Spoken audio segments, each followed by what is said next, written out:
But let me get into the actual plot of this movie a little bit more thoroughly. So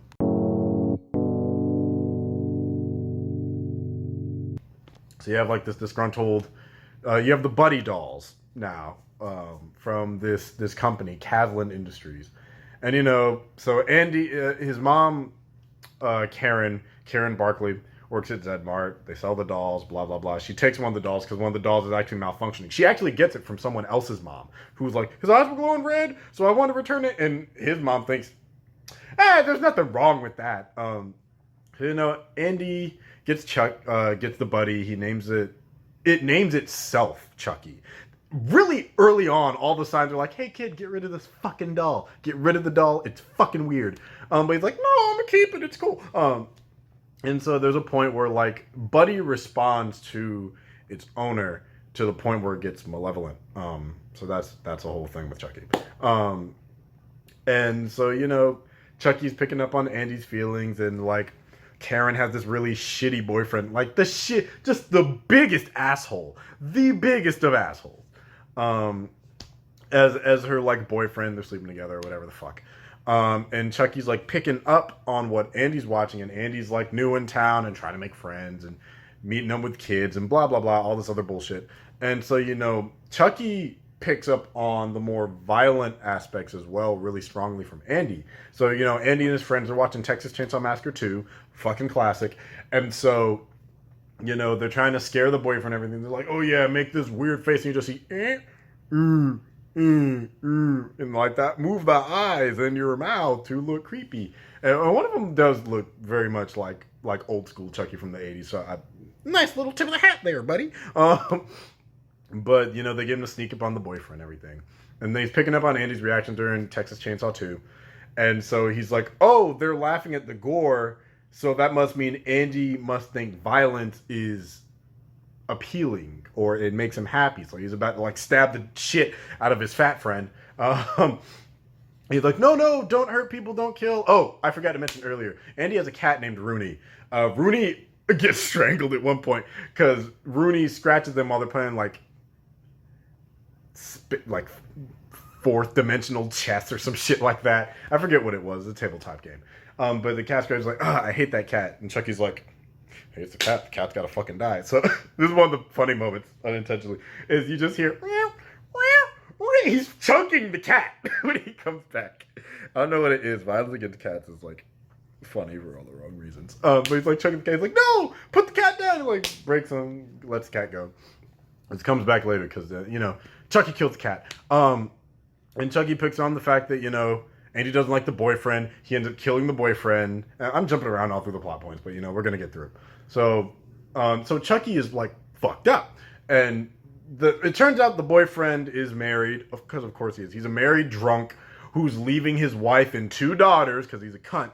And he has like this fruit patch, and his wife's like, "Take the Christmas lights." I was like, "God, take down the fucking Christmas lights. Like I don't do enough around here." Like, "No, motherfucker, you don't, because you're cheating on your wife, you cunt." But anyways, Chucky winds up shaking him down the ladder. This is probably one of the more... Now, the kills in this are kind of brutal at moments, but they don't linger on it. They just they punch it, and it lets you sit with it. So he's taking down the lights. He's on the ladder. He shakes him off the ladder. You see him straight down, like a good, I'll say 20 feet, so like 2 stories. Falls straight on his legs, bones right out the sides. And I remember me and the girl being in the theater, we both go, "Oh!" and just hold it for the next 5 minutes while he slowly, runs around. You see him running through the little, he's crawling, trying to get his phone trying to call for help. Girls have like earphones in. They've got their AirPods in. They can't hear you, Dad. And he very stupidly, wrapped the Christmas lights around his chest, not around his arm like a regular fucking human being. So Chucky turns on a weed whacker and starts pulling him and dragging him in by the Christmas lights. He's trying to get to his phone, trying to call for help. And so Chucky pops up on his chest, and like think, like stabs him, lets him get pulled in the weed whacker, takes his face. So when Andy wakes up, he wakes up to the gift of the guy's face, eyes, and a bunch of his teeth, like stapled onto one of the watermelon from his patch. God damn. God damn. And then you see the crime scene and everything, and you have bacon's done. Give me 1 sec. Let me go get my bacon. So where was I? Oh, so he like kills the husband, murders him. Brian Tyree Henry plays a detective that lives down the hall from Andy named Mike, Detective Mike, and you know he has a mom and everything, and very nice older black lady.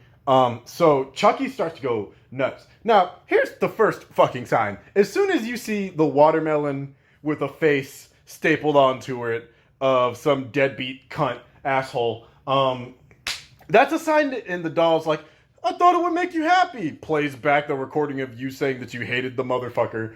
Get rid of the fucking doll. But no, Andy's like, no, to the closet with you. You did a bad ting. You did a bad ting, Chucky. Like, no, get the fuck out. Get rid of the fucking doll. So he calls in his friend. He's like, I don't know what to do. Nigga, get rid of the watermelon. Oh my God. And so they have this genius plot where they're like, okay, all we got to do, we'll wrap it in some birthday foil wrapping, because I guess that's all he had, not a fucking trash bag. Like, he doesn't have a trash bag. He's like, okay, we'll take it out, we'll put it in the garbage chute, cool, done.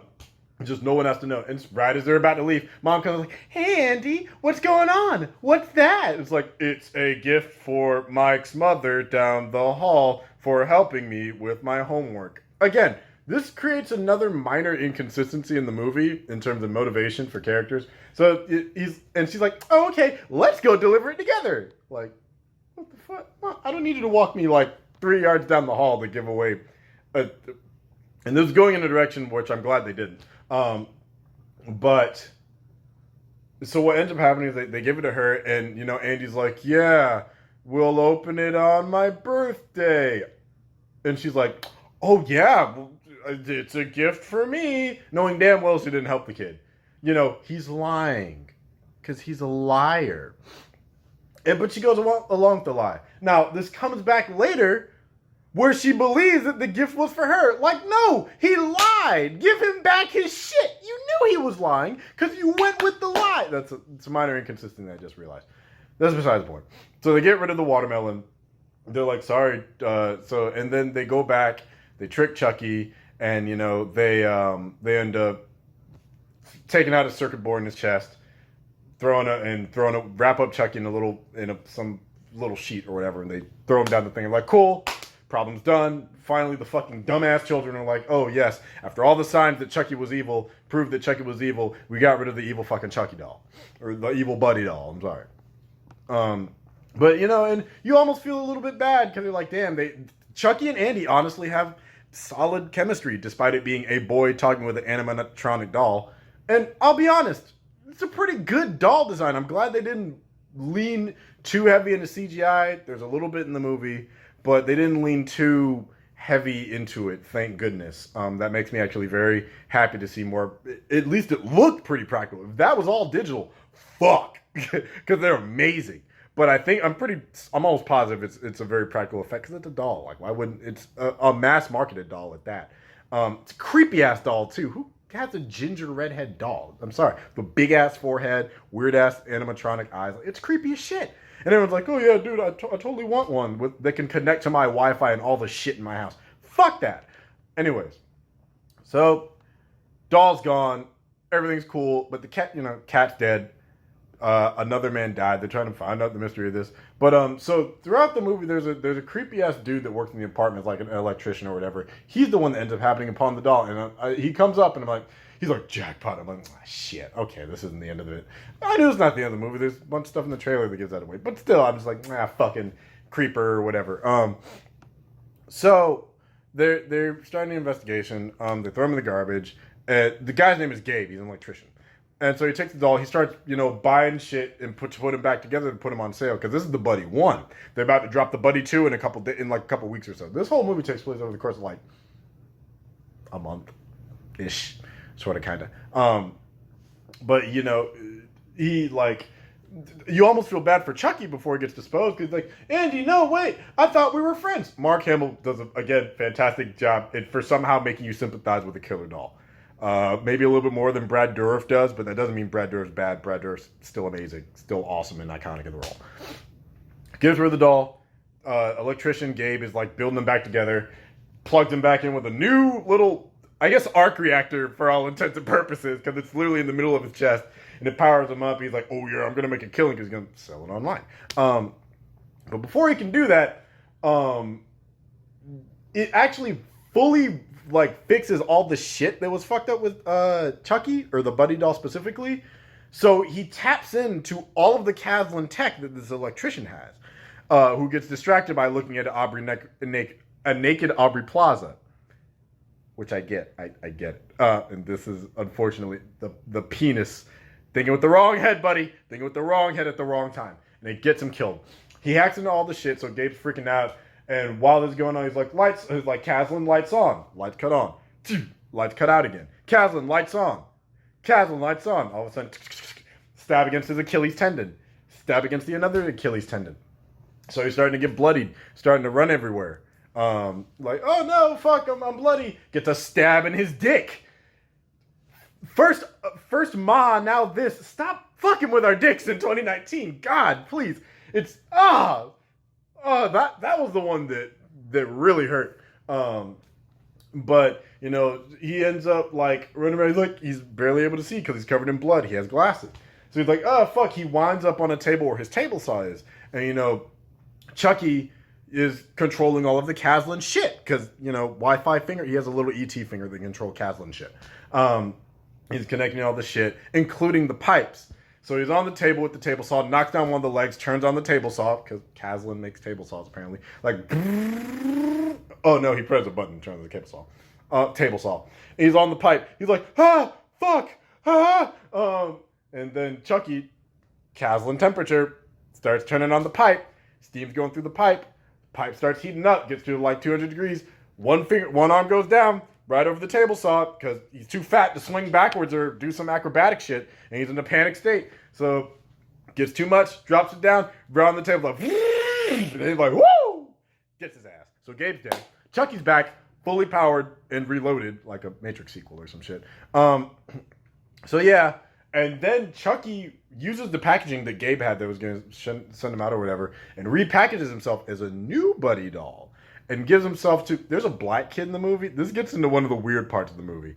So there's a black kid that lives in their apartment complex where all the other kids live. I want to get phone calls in the middle of recording. So anyways, there's a black kid that lives, like, on one of the floors. Chucky packages and, like, delivers himself. He's like, oh shit, you won't believe what I got. And Andy comes in and sees him like... This is one of the weird parts of the movie. So he names the Buddy doll Chode. And he's like, yeah, this is my new Buddy doll, Chode. Hey, Chode, salute to your master. This is my new slave named Chode. I'm like, is this black kid working through something? He's like, yeah, I'm this Buddy doll's master. And I'm like, this black kid's going through something. And I feel like we need to explore that in a spin-off film. Because he had a very strong master-slave complex with this pale, red-headed AI-controlled doll. But that's besides the point. So Andy realizes that Chucky's back. Because he's the only one in the building who really has one. So he's like, well, you know, 2 and 2 is lining up. Chucky, so he's at the store. It's Zedmart. He runs into the kid again with Chucky. As, you know, Cop Mike happens upon this other dead body. So Chucky is slowly, like, stalking Andy. We got that. We got the other thing. And at one point, you know, there's a dinner, and Chucky is like in a bunch of different places, or that he's controlling like the Caslin tech or whatever. He happens upon the dinner because Andy has to get the watermelon with the face of the deceased on it back. And so it's he goes because Mike invites him earlier in the movie to have dinner with them, and he has to turn it down. And then, you know, he goes over for dinner. He's like, can I take you up on that offer? Blah, blah, blah. Because he has to get the gift back. And what I was concerned about is the fact that it was a watermelon, and it's at Mike's mom's house. Now, Mike is black. That means his mother is black. So I was very concerned that they were going to see it and be like, oh, fuck, we gave an old black woman a watermelon. This kid is racist as shit. Thank God they did not go that route. They instead went with a black kid with a racism complex. That's besides the point. So Chucky's back. He has to get the watermelon back. He disposes of the watermelon. Blah, blah, blah, blah. But at one point during the dinner, she, you know, Mike's mom refers to Andy. She's like, "Oh, you helped me with this app? You're my best buddy."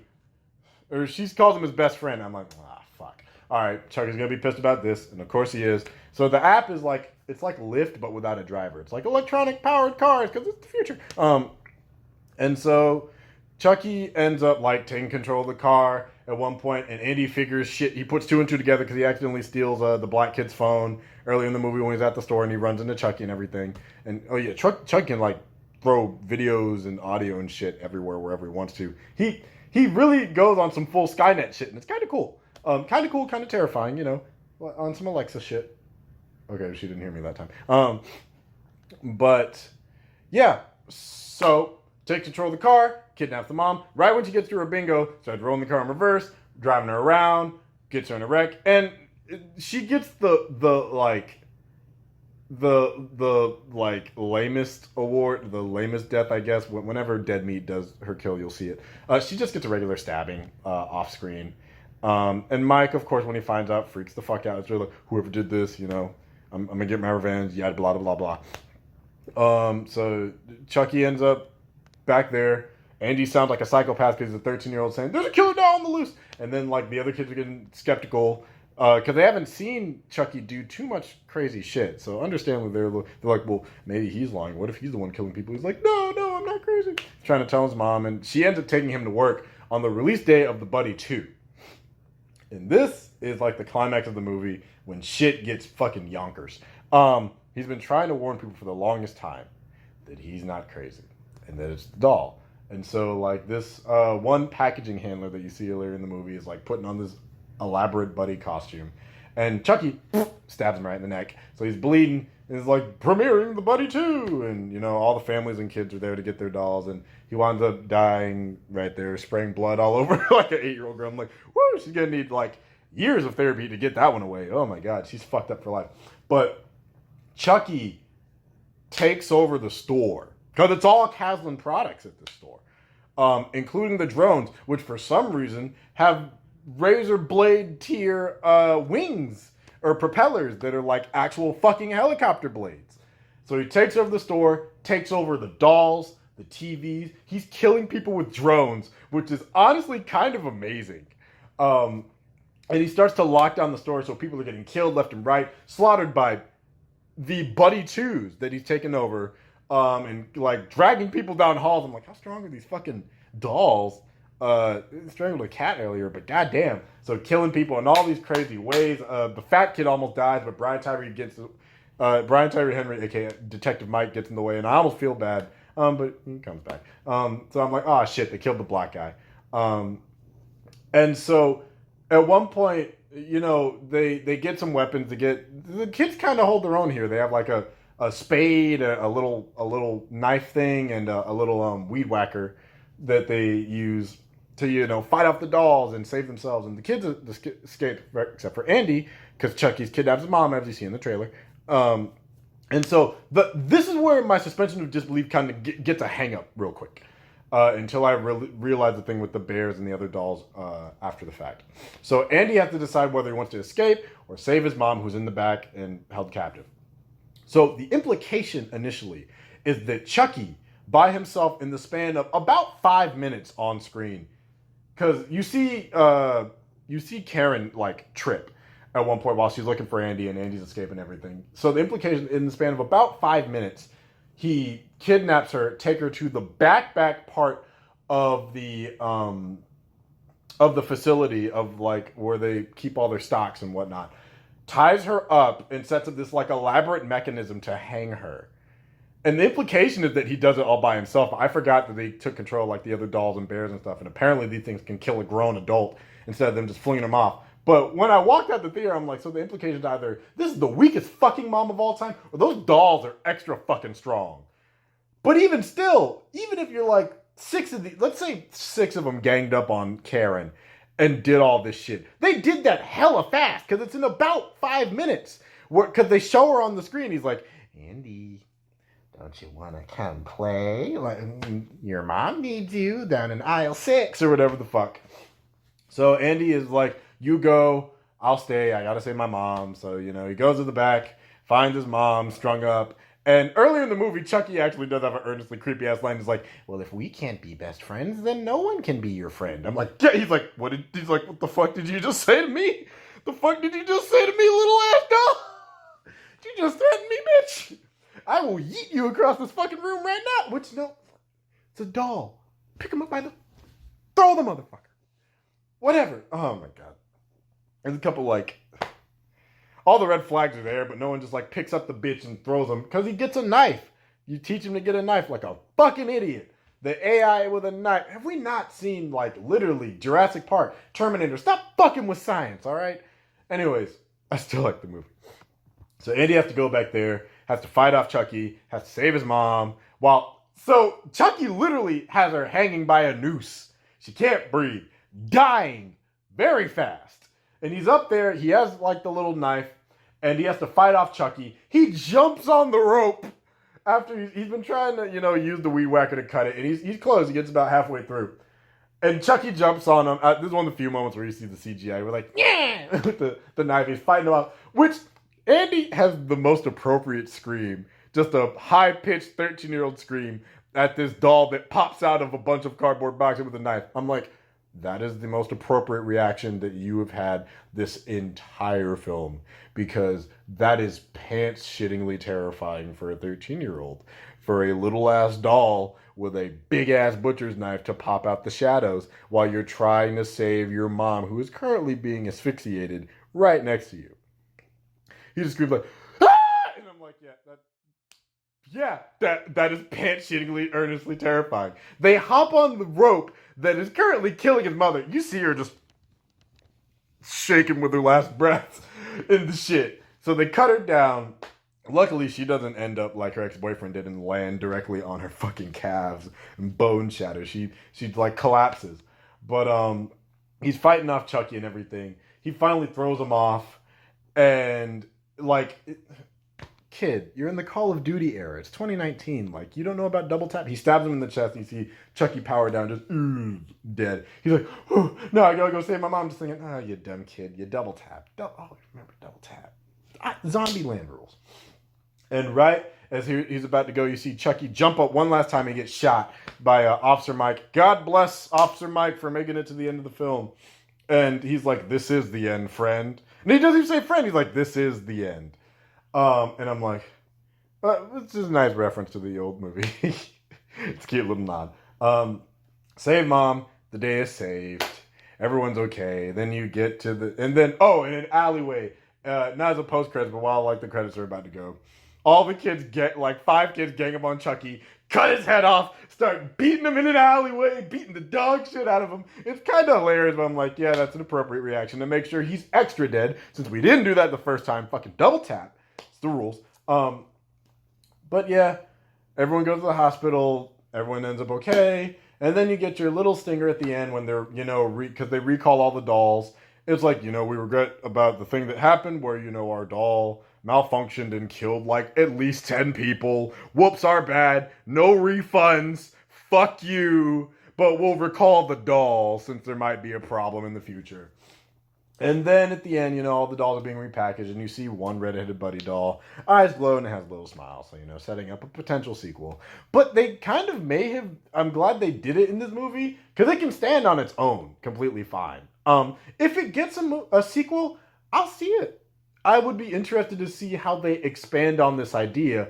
But they kind of did it in this one, of having Chucky have an army of buddy dolls and taking over the AI. So I don't know where they would go. But that being said, the acting's good. I think Mark Hamill is you couldn't have had a better person to pick up that mantle. It's not like Will Smith and Robin Williams. Like, yeah, Brad Dourif definitely made the role. But for this interpretation of Chucky, I think Mark Hamill does a phenomenal job. Because with the original Chucky, I wasn't as sympathetic to the man or the doll as I was for this one. Which is weird to say. But at the same time, like, there are times when I feel bad for him, but one of the complaints I've heard is that at the same time, he kind of loses that personality that Charles Lee Ray had from the other movies. He had like, let's see, 1, 2, 3, 6, 7 other. He has a whole franchise to himself. But I'd be interested to see if they decide to make this its own thing. So you have your Chucky series, which is still going and is getting its own TV show, as well as your Child's Play reboot series. If they decide to go forward with like a sequel, like maybe a trilogy, which stop with the fucking trilogies. But I'd be okay with a sequel to this. I would be curious to see what they do and how they expand on like the Caslin stuff, and also to see if they give Chucky, because the only way I can see them doing this is having Chucky's AI basically be rogue, like one of the Smiths from The Matrix, where it essentially is its own entity, as like a virus that infects other Caslin products, because that's kind of interpreted as how it has functioned. So that's the only way I can see them going forward with the sequel. That's the only way I can see, because, you know, it's like Lawnmower Man, where it escaped through like one doorway, and that's how we got Lawnmower Man 2, which nobody saw. I'm the only one who's seen Lawnmower Man, I guess. But yeah, that's the only way I can see it going forward with the sequel, is like a rogue AI that takes control of one of the other bodies and is body hopping one to one. So they have to lock it into one and then kill that Chucky before it takes over Caslin or whatever the fuck it's gonna do, and trying to get back to I like the obsession with Andy. I like the acting. I like the effects. I like the practical effects. The CGI seems really minimal. The kills are good. The only really weak one is the mom, but I'm glad they didn't linger on that. Like, that one could have been a little bit more creative than killed by a Tesla, but whatever. Like, the douchebag guy that got killed, that was interesting. The Aubrey Plaza one had good tension. The movie has solid tension. A couple of the jump scares are fucking stupid. But there's some stuff in this that are stereotypical. Honestly, it has a really interesting premise in terms of reboots, which you don't often get, I feel like. And I feel like you can do a lot with this if you lean into that sci-fi. But it's weird to think this is, aside from Get Out and Us, this is the first hard horror movie that I've seen probably in theaters, maybe ever. But I like it. I think it's solid. I would recommend this for a matinee or a rental once it comes out on DVD. I like it. I would not mind a sequel to this, but if they don't do one, that's okay too. And I'm fine with that. So yeah, those are my thoughts. I'm going to go make myself a sandwich because I'm hungry as shit and I have other work to do. So if you like my videos, like, comment, share, subscribe. I put out videos whenever I feel like it, sometimes randomly. Have a good day.